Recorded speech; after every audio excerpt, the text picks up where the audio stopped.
Welcome, welcome, welcome to a very special edition of The Big Number. We drop this episode every Thursday right here at Yahoo Sports. And this week, Dan looks a little bit different. That's Henry Abbott of TrueHoop.com, an old friend of mine. We used to work together at ESPN. TrueHoop is kind of like, I don't know, the godfather of NBA coverage, blogging, like all the smart stuff that we've talked about over the years in the NBA and how the coverage has changed. A lot of it is this guy right here. Henry, welcome to the show. Thanks for having me, man. I'm excited. You are releasing a book called Ballistic, and it's the new science of injury-free athletic performance.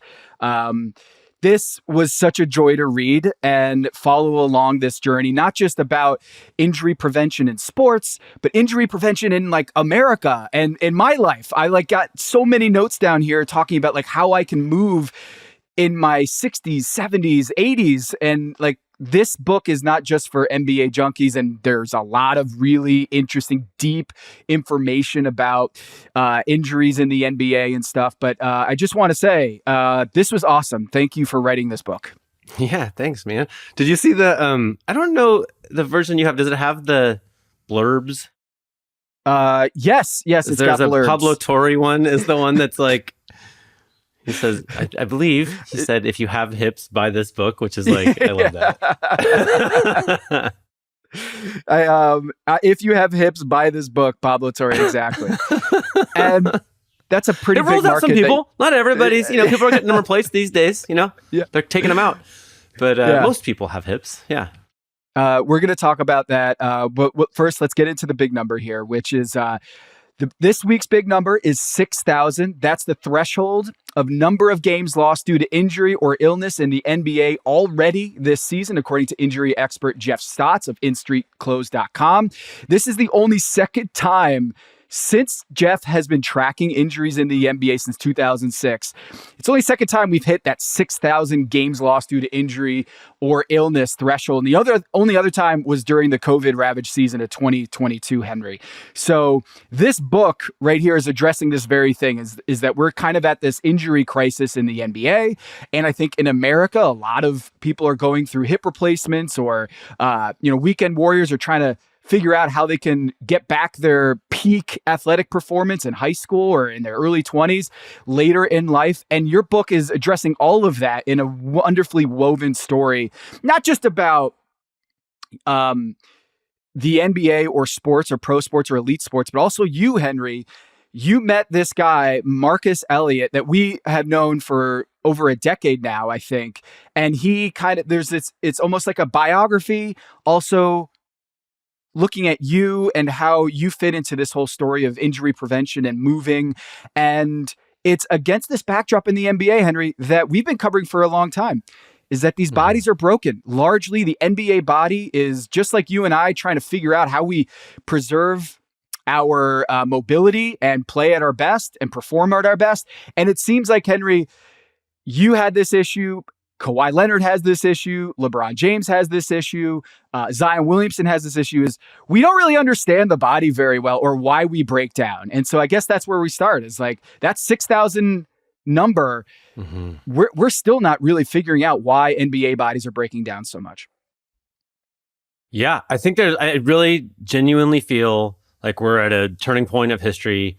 The example is heart attacks, right? We used to it was an act of God, you'd keel over and die. And you can find literally in the cardiac literature, the cause would be because he was thinking evil thoughts or coveting another man's wife or whatever, right? And then they came up with the electrocardiogram and the echocardiogram, and they could see the movement of the blood through the heart, and the whole thing opened up so we could see that there'd be a decade of arterial blood flow before the crisis. That is the decade that they talk to you about diet and exercise, maybe going on medicines, and heart attacks have fallen off a cliff. U.S. life expectancy has gone up a decade since they started preventing them. So Marcus's life mission after tearing his ACL on his 17th birthday in high school, he was, let's figure out what are the upstream signals of an ACL tear, of an Achilles tear, of lower back pain, and let's treat that before the crisis, right? Right now, these players, they just run around, right? They do a bunch of hard things. The fans are generally like, oh, you should be tougher, right? But obviously they shouldn't go harder, right? 6,000 games missed. It's too many. How do we prevent the crisis? What are the signals upstream? That's Marcus's life mission. That's what the book is about. Yeah, Marcus, he's kind of like the name inside the NBA that everybody knows, but people outside the NBA probably have no idea who that guy is. But he's a central figure in, I think, every NBA team knows who he is. They send some of their best athletes over to go see Marcus Elliott, go to Santa Barbara in California. You've been there a whole bunch, but can you explain to people, Marcus is like, he's one of the most interesting people, I'll say, like the most interesting man in the world, the Dos Equis guy. Like I would imagine Marcus Elliott could be a good candidate for that guy. You're obviously spent hundreds of pages writing about like him and his journey, his vision about the world and how we move. When did it grab you that Marcus Elliott was someone that you wanted to focus much of this book about? A lot happened. I was aware of him from this guy named Brad Stenger emailed me about sports science stuff going back to like when he was brand new, about like before they had motion capture, they just had force plates at P3, and Brad Stenger emailed me and I was like, that sounds interesting. Who knows? And then you started going there and telling me about it, and Baxter Holmes went there and told me about it. And I just got the sense that like this was the locus of a lot of the most interesting injury related work in the NBA. And injuries seemed like the biggest story in the NBA for the exact reasons that you point out with your 6,000 number. So I thought it was big. And then to be totally honest, in the pandemic, everything was such a bummer. And I didn't enjoy writing about the NBA in the pandemic. I was just writing about this virus, or then I was also doing these like dirty money deep dives, Jeffrey Epstein related characters around the NBA. And I went to bed feeling terrible. And I was like, well, okay, I want to pitch a project that's the most inspiring thing I know of. Like the thing that's literally just like, who's doing positive work? Who's doing uplifting work? I was like, well, this guy's freaking curing disease. He's curing like the worst thing about the league and has implications for all of our bodies. So I called Marcus and I said, hey, if I pitch a book about you, would you participate? It's going to take a lot of your time. And Tom, do you know what he said? Hell no. He said, he's like, Henry, you're the only writer in the world I would say yes to. And he's like, well, also Charles Bethea at the New Yorker. And he's like, Charles just asked me last week, so I'm doing the book with him. I'm sort of flattered, Marcus. Like, good enough, man. Good enough. Charles would be a great choice. You know, who wouldn't want Charles writing about them? But yeah, so then we went on this journey together. Yeah, and what's interesting is like the P3 data. So P3 is this peak performance project over in Santa Barbara. It's this beach town. It's about an hour and plus outside of LA, which is the epicenter of the NBA. I've been there. It's not what you would expect as the kind of the capital of injury prevention across the world, but just about every big name player in the NBA has been through there, been assessed, and they have these force plates and they run you through this like gamut of exercises, actions, mobility patterns, all this stuff to kind of get a picture of how you move and some sort of like red flags. And also positive things. It's like, man, you're 99th percentile in the way you land, or when your second jump, or your acceleration after you land to getting into your second jump, all these things that they measure. And it's also trying to reimagine, I think, how we think about injuries. Like when you see Kyrie Irving tear his ACL, you're immediately like, oh, his knee had problems. But this book, Henry, explains in very vivid detail that maybe in the case of the next ACL tear or the next Kyrie Irving who suffers this catastrophic knee injury, there's this part of the body that I had never thought about really until this came out and we worked on this story together. This magazine here that I'm holding up, the ESPN Analytics issue, ESPN the magazine, February 2016. This changed my life. It won a National Magazine Award. That's right. That's right. And this cover story, this is my cover story here, but we worked on it together, which is the Kawhi Leonard, starring Kawhi Leonard, Forward to the Future, talking about his hips. And that if you want to succeed in the NBA, you have to have hips like Kawhi. And it's like this mind-blowing experience of like not knowing that this secret There's this secret in the NBA that the hips like control almost everything that they do on a basketball court. How long your career is going to be, how well you move left to right, how high you can jump, how well your ACLs do, your ankle joints do. And Henry, this kind of blew my mind working on this like a decade ago, how important the hips are. And then I read your book and I didn't even know like 10% of it. What is a psoas? I had no idea what a psoas was. And it's like the most incredible thing. It's a giant muscle. Yeah. Yeah. So hips is cheating. Like using one word for this thing, it's glutes, it's the psoas, it's the TFL, it's the QL. There's all these different, the quads. These are all hips, right? And so in a way, it's not, it only is so important because we've called 50 things with one name. But at the same time, it is also the engine room of our body. Yeah. This is the biggest, one guy at P3 said to me that every single sports highlight is hip extension, right? So dunking, running, sprinting, Usain Bolt, Michael Jordan, it's, your hips are bent and then they are straight. And that's how you generate the big forces, right? It's also how you absorb the big forces. Where most injuries come from, you're in free fall and then you hit the ground. Could be just from running or jumping or whatever. And but the hips are also where you ideally absorb most of that force. So it's the glute is the big muscle that you want to work with in sports, right? That's where when it's going right, that's where it's going. Yeah, get your ass into it. And I do think, Henry, we're also sitting a lot. Yeah, like we're sitting in chairs, and what does that do for our hips and all of that stuff? Like how does that inform this conversation? Yeah. So, by and large, Marcus's message for us is that the body's, he literally he took us to the airport, we got out of the car, and my son was then like a high school senior and an athlete and thinking of what he's going to study in college. And Marcus just turns to me, he's like, this thing is better designed than any iPhone, any Tesla, any F14. Like this is your body is genius. And mostly his message is trust that it's good, right? But in fact, they wouldn't have P3 if everything just worked perfectly, right? And there's some oddities of the kinds of athletic movement that were routine in the Stone Age for us, how we spend all of our days, right? We'd scramble around on the ground a lot. We'd be like bear crawling and as we cooked and this kind of stuff. And we'd be climbing trees and we'd be running after things all day. Maybe we can do that without needing to go to P3.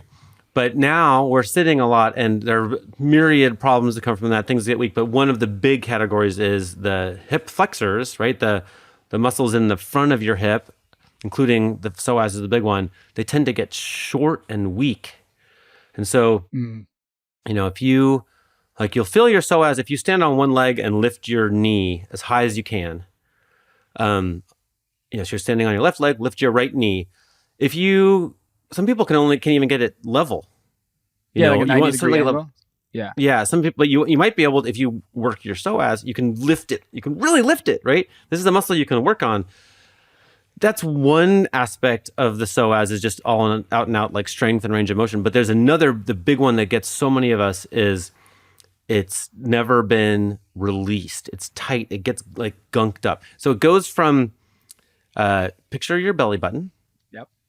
Now imagine you just drilled a hole. This is a gross image I'm giving here, to your spine.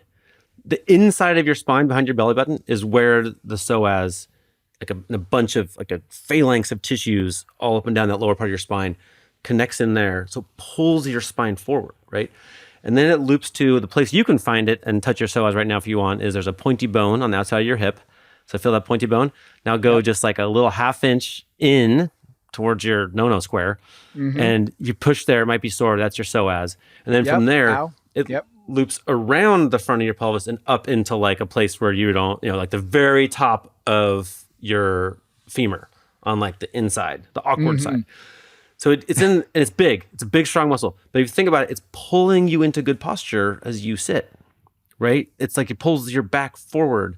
People in yoga are thinking about the psoas a lot, whereas the rest of us are but I've had this happen a couple times now. The first time I ever went to P3, Marcus was just showing me around, but he's the kind of guy who does this. He had a PT appointment, and he's like, why don't you just take it? Why don't you take my appointment? Just jump on the table. And I'm there strictly as a reporter, but this is what happens.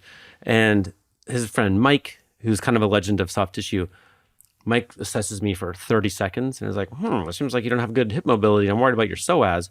And he takes like 8 fingers in a row and just goes on the front there. And Tom, it's like it hurts. It's not even hurt. It's just like another level of like the world is a worse place than I ever thought it was. And I'm kind of like, I can't laugh or think, or I'm sweating through my temples for reasons I don't understand. I'm like in panic state. And I'm like, how long is he going to do this? Like, it's like 10 seconds. It's like 15 seconds. And I don't know how much more I can take. It's super awkward. And he looks at the clock. He's like, oh man, we only have 20 minutes. And I'm like, wait, we're going to do this for 20 minutes? We did it for 20. We did the other side, so it was 10. But like, Tom, that's a psoas release. I now do it all the time with like different tools at home. But to Marcus, we should all be like, he was aghast one day. He's talking about this top collegiate tennis player who's going pro. And he's like, how does this guy get to be this age? He's never had a psoas release. Like, what the hell are they doing? The whole system is run amok. He's so disappointed. But, this is a giant muscle that controls a ton about how we move and sit and breathe. And we don't do anything for it in most cases. And it's a giant contributor to lower back pain and knee issues in some cases, hip problems, you name it. Yeah, we've got, and it's a happy ending here when you're talking about this story. You talk about your own experience, just improving your hips and learning so much about your body and your lower back pain and all of this stuff. And it's not just a industry study or a health story, like just in general, the American public. But it's also a personal one. So we'll get into that later. Also to get into 4 little numbers after the break. We're going to talk more about this amazing book here, Henry, and some of the takeaways that our audience can bring home and read about it themselves after the break. All right, we're back with Henry Abbott, the author of Ballistic, the New Science of Injury-Free Athletic Performance. Henry, I should have said this at the top. When can people buy this? It's coming out in May, yeah? Comes out May 6th. I would sound a little salesy, but I will point out that henryabbott.com, you can pre-order it now. Oh, perfect. One of the numbers that jumped out to me in this, you kind of already referenced it, but we're going to hit it again, just so the audience doesn't forget it. 72%.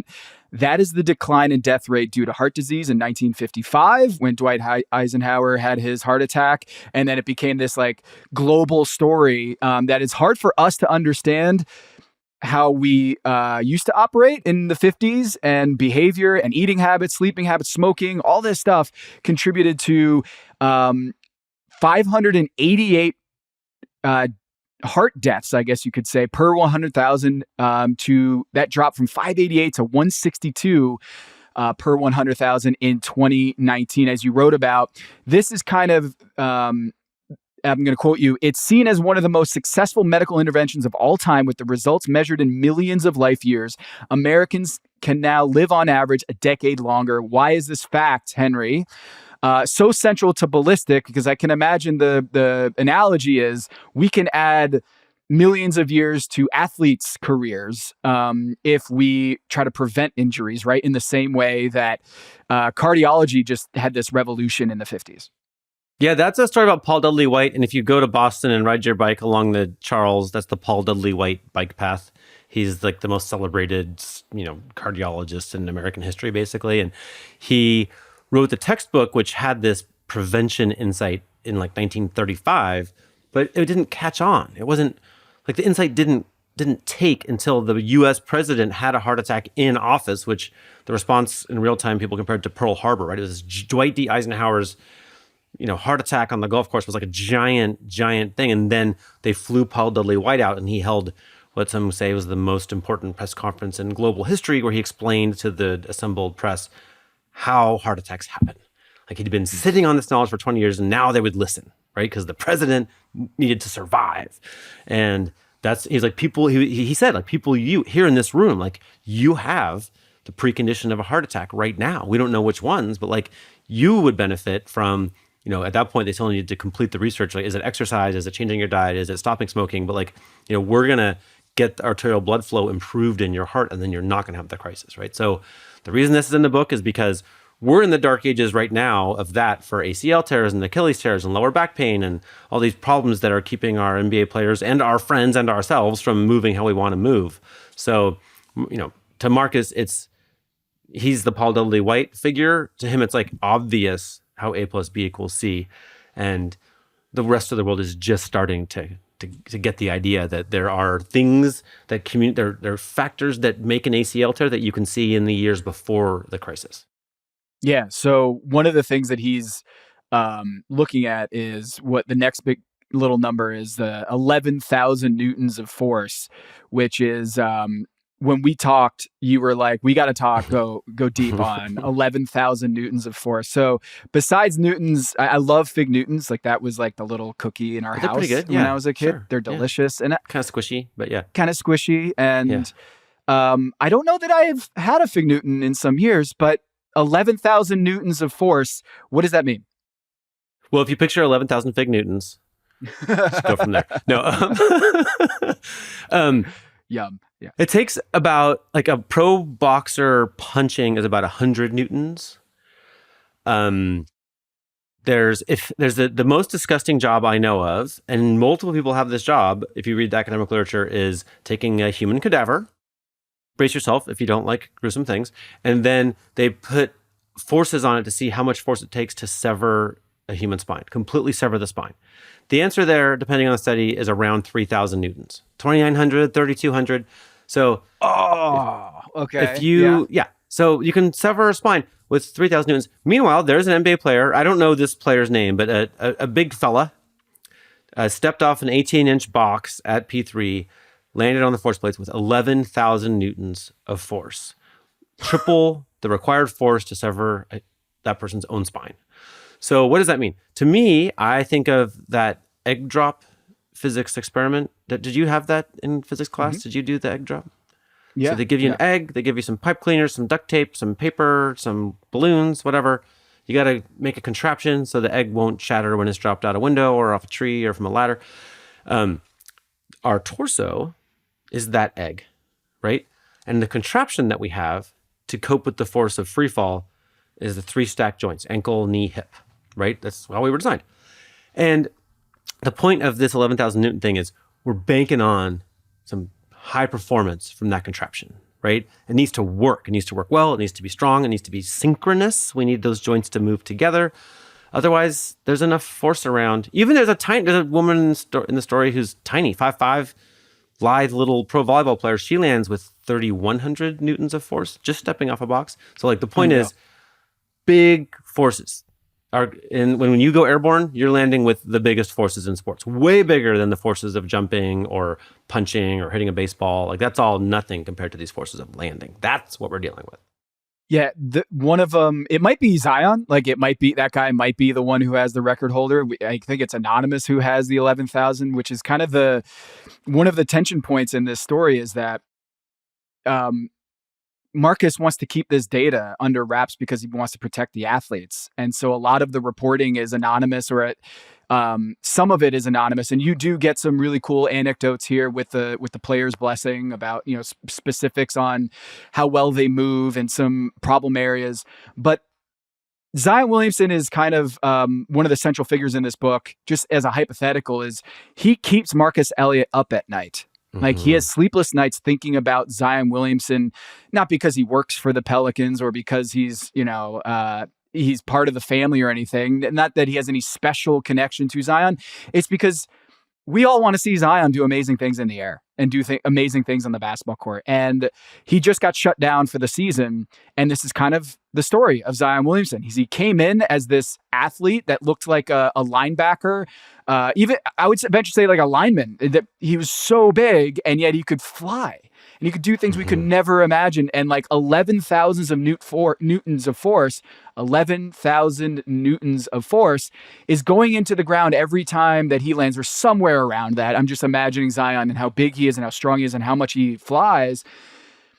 It's hard to believe that he's lasted this long if it's somewhere in that neighborhood. Like how do you prevent, Blake Griffin is another one that comes to mind. DeAndre Jordan, some of the biggest leapers. The fact that they last like 5 years in the NBA with that kind of force going into the ground is kind of a medical miracle, right? So we could really dork out right now. Okay, so one of Marcus's big frustrations is that the academic literature they want univariate analysis. So they want to know, for instance, like how many newtons would you land with where you would result in an injury, right? And Marcus finds this specifically makes us dumber. He wouldn't say it that way. He would say it nicer. But so does being heavier cause you a greater risk of injury? And the answer is not univariate. So basically, in the univariate analysis, it's a non-factor. But the answer is if you have poor landing form, it's a massive factor. But if you have good landing form, it doesn't make any difference at all. So similarly, like, does it matter? I'm in my kitchen. Like, does it matter if it's raining? It's like, well, if there's a leak in the roof, it completely matters. But if I have a good roof, we can just deal, right? So, like, Marcus is a little bit. I think most of the people that I've talked to who work in this area are worried about the sheer number of newtons. Marcus is a little different because he's like, I'm working with the best athletes in the world. There's no way to make the NBA unforceful. Like, we need to gear you up for war, right? Your body needs to be able to take all this stuff. That said, if you like the biggest forces, 100% of the biggest measures they have at P3 come from players landing toes down. You let your toes hit, and then your heels slap down really hard.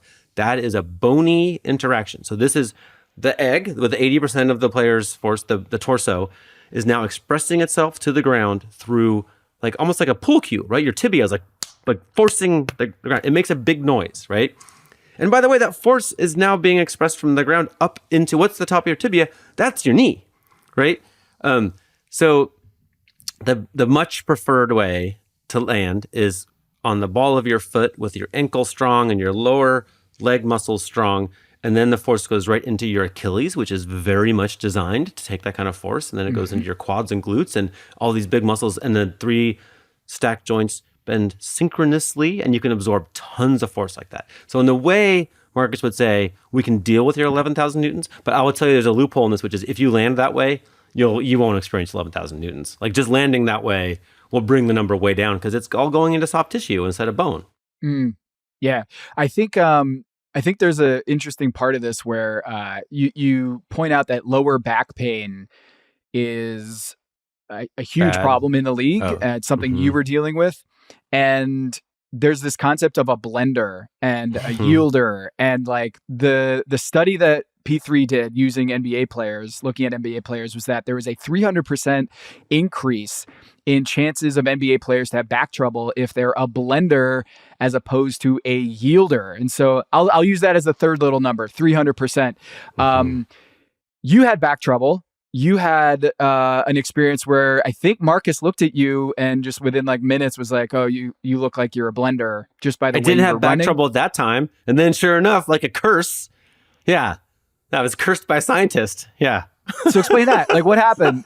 He cast a spell on you, or was this something kind of what happens with a lot of NBA players? Is this like little hidden thing that everything seems fine on the surface by an MRI or by an X-ray, but really what this motion capture system that P3 uses seems to unlock and raise some red flags before you figure it out. So a blender is someone who, when they land, their ankles and knees bend as they're supposed to, and their hips don't absorb the force of landing in time with the ankles and knees. So the hips are sitting this out. It's the knees and the ankles are taking up all of that. It's one of their proudest accomplishments. It was before they used machine learning to sort of connect these relationships, and Eric, like old school, ground through 1 million data points per athlete and just found from in spreadsheet analysis, found this tight relationship. Then not only did they find a real tight relationship, but they, in a fully new population, replicated the results precisely with like the next year's draft class. And now they've replicated a bunch of times. Everywhere they look with NBA players or other people, about a third of people are blenders. So I went to P3 to start this book, and basically a lot of my questions were like, what do you know that affects us normies, right? What do you know for us regular people?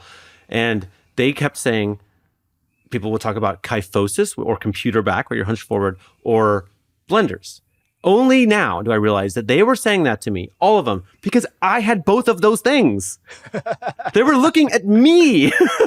Henry, right? That's you should write about this and also look in the mirror a little bit, Henry. They were all way too nice. They're very nice there. Everyone's so nice, but no one was like, hey, man, I'm seeing some trouble. No. But then eventually Marcus was like, I asked him questions about blenders. I'm not even kidding, for 5 or 6 hours. Bike rides, backgammon competitions. We were doing all sorts of crazy stuff. But at some point, he's like, you have the look of a blender. And then, later, I had the look of a blender on an MRI. So what happens is, if I were to land with my 3 stack joints accordioning as they're supposed to, then I could just have huge forces going into my quads and glutes and Achilles and all that would be great.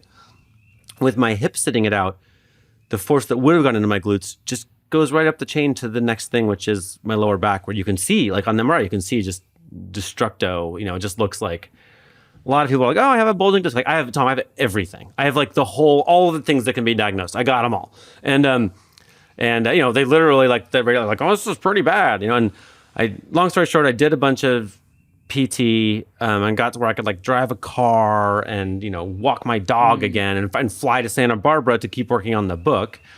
And then I had made a pledge that I would not get assessed by P3 because I didn't want to upset my journalistic objectivity.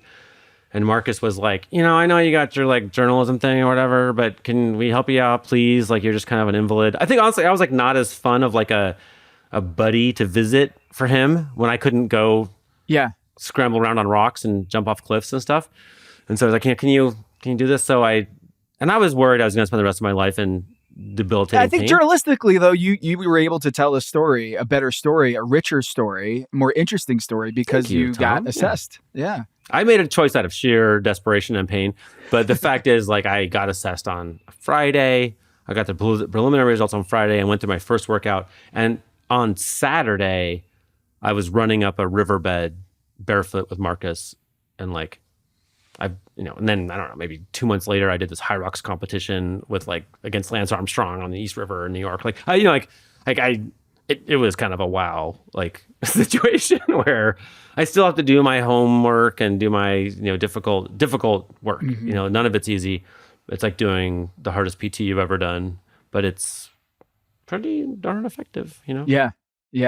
There's this other part of the book that I think our NBA loving fans would appreciate. The number is $45 million.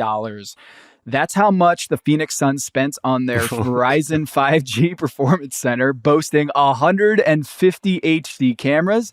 By installing these cameras, nodes, and sensors, this is from the press release from the Phoenix Suns back in 2020, 2019. These sensors are in the ceilings and in the walls of the practice courts. The Suns had just 4 cameras at their previous practice facility. Later on in the piece, it says the Suns have merged the motion capture power of SIMI with both Shot Tracker and NOAA. These are machines that help you see the basketball and the angles and where the players miss, to put a new combined data set in the hands of coaches. A quote from Verizon executive said, "This is all in. This is true machine learning with cameras detecting biomechanics. We are trying to prolong careers, avoid injury, and make a difference in how they play the game. We are trying to bridge together something digitally in a way that hasn't been anticipated." End quote. Henry, that seems pretty awesome. So why is this Suns Performance Facility anecdote in your book?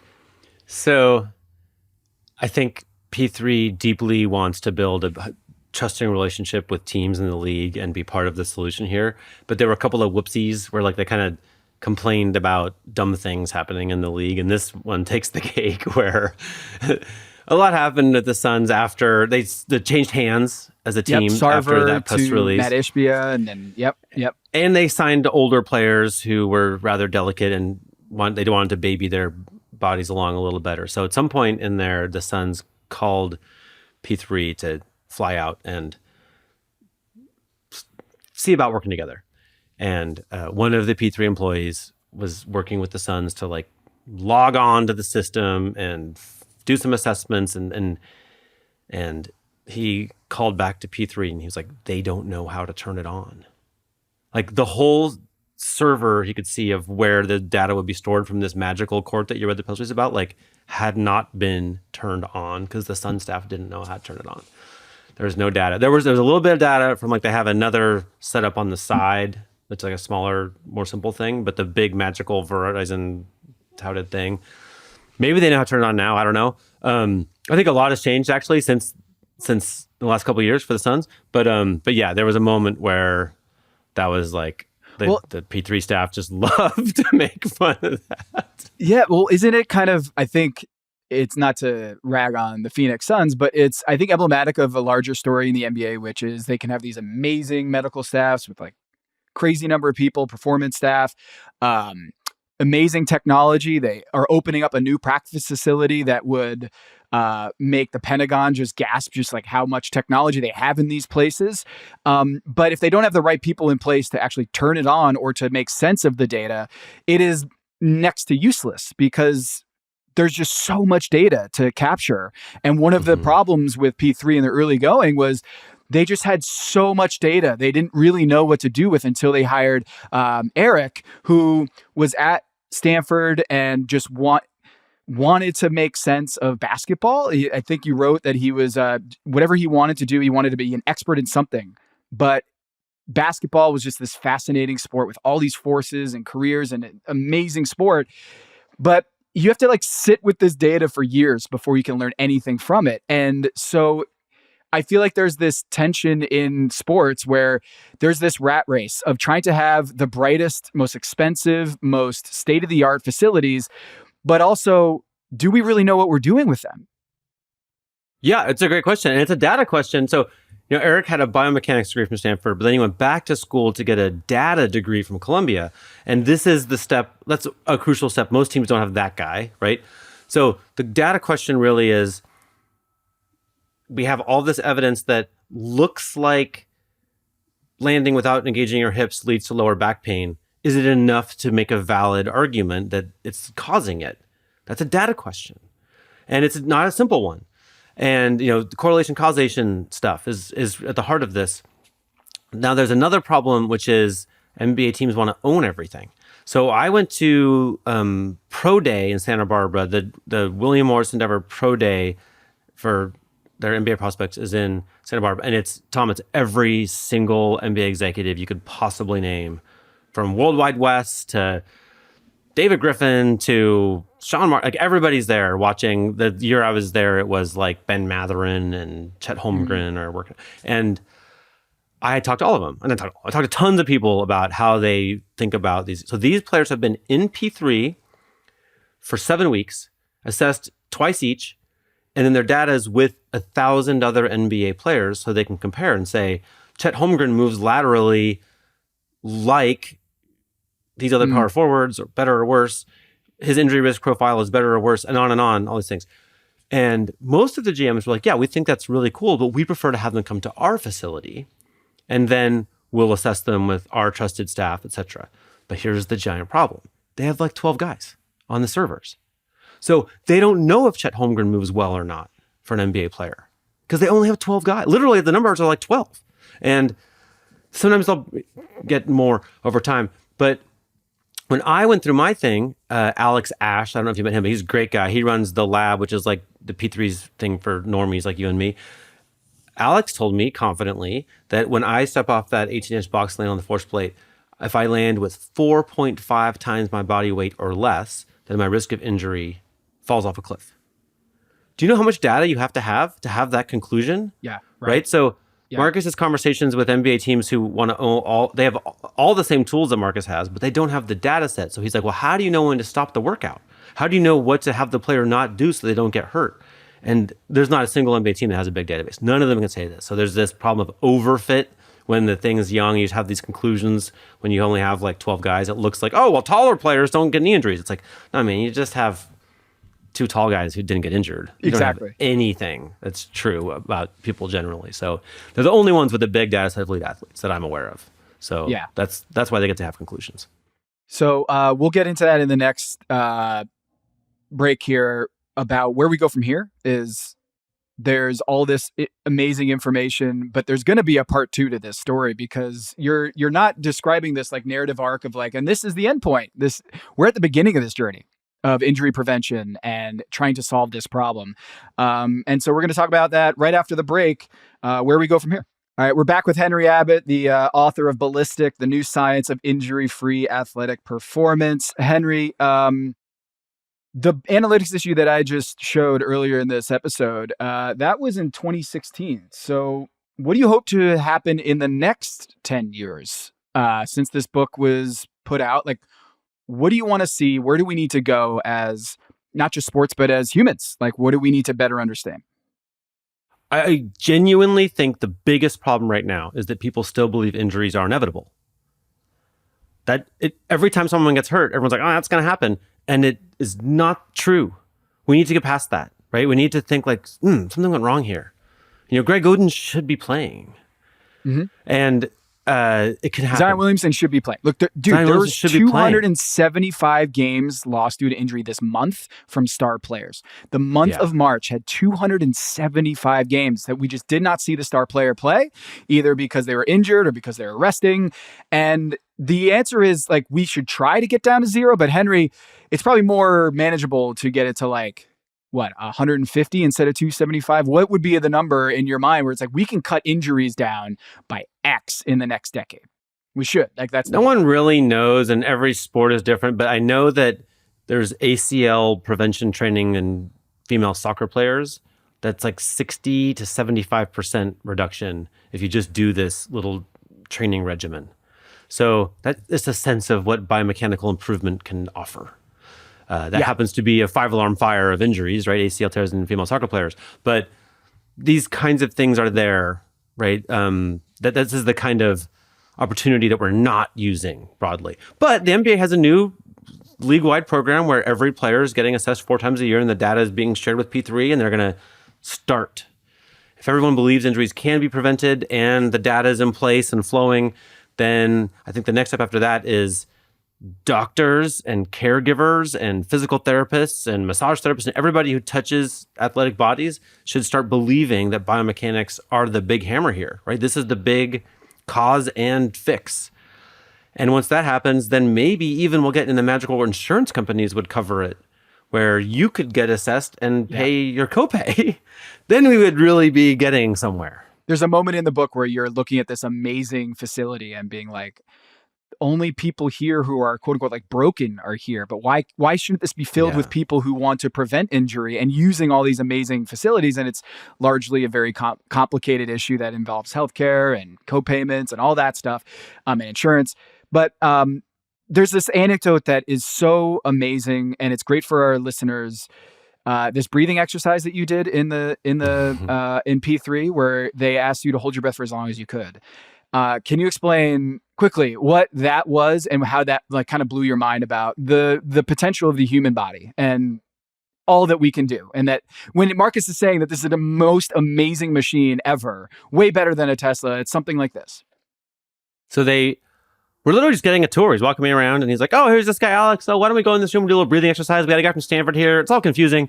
They turn off the lights, put a yoga mat on the floor. We lie on our backs. And then Alex just starts talking about how long do I think I can hold my breath? And I'm like, I don't know, like 90 seconds. He's like, all right, why don't you do that? So I hold my breath for, I did. I just randomly did get about 90 seconds, which I think is pretty average. Then he explains that they're happy to put an oxygen meter on my finger, but the research is that really what happens is your brain has a little panic long before you need more oxygen. You can hold your breath for way longer, and he'll keep an eye on me, and Marcus is a doctor, and just have confidence. Like what happens is it's like a pregnancy contraction. It's actually the same muscles, I think. I think it's the diaphragm both ways. This feeling that you just hold your breath is not a shortage of oxygen. It's the diaphragm has a little panic. And just like a pregnancy contraction, if you just stay calm, it comes and it goes away. And they're telling me that actually my oxygen levels are fine through that, and you can kind of relax past it. Long story short, on my third try, I guess I held my breath for, I forget now, 4 minutes something. Marcus held his breath for almost 5 minutes. Yeah. 4:10 was what I wrote down. You did it in 4:10, right. 4 minutes and 10 seconds after you couldn't get past a minute 30. Yeah. That's incredible, Henry.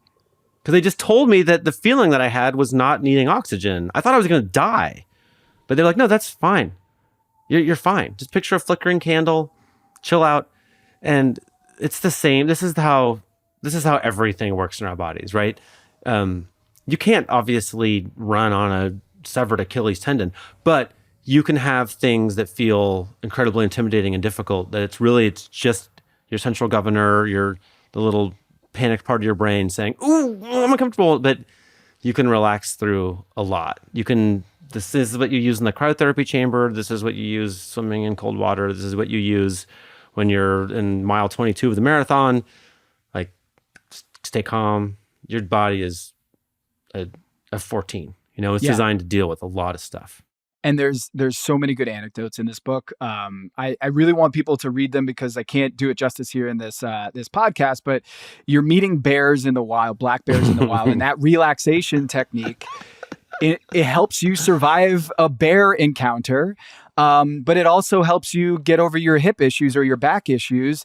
And all of this was the result of just learning more about injury prevention. And at the heart of it, literally your heart and cardiovascular health shares a lesson, gives us a blueprint by which we can learn how we can be great movers for longer. And Zion Williamson, Joel Embiid, Luka Doncic, they can have amazing careers of playing above the rim. And we don't have to be limited by our bodies in a way that we feel like is inevitable, right? Like we just feel like moving with joy. We want to move around. It's all we got, man. That's like Marcus at one point puts his arm around his wife, Nadine. He's like, movement is all we have. He's like, movement and relationships. Like it's no fun being still, right? We're not NBA players, but we want to move around with joy with our kids, with our grandkids. And I think the future is improving for our prospects there. All right, so after you party on Cinco de Mayo, go get this book. Go to henryabbott.com.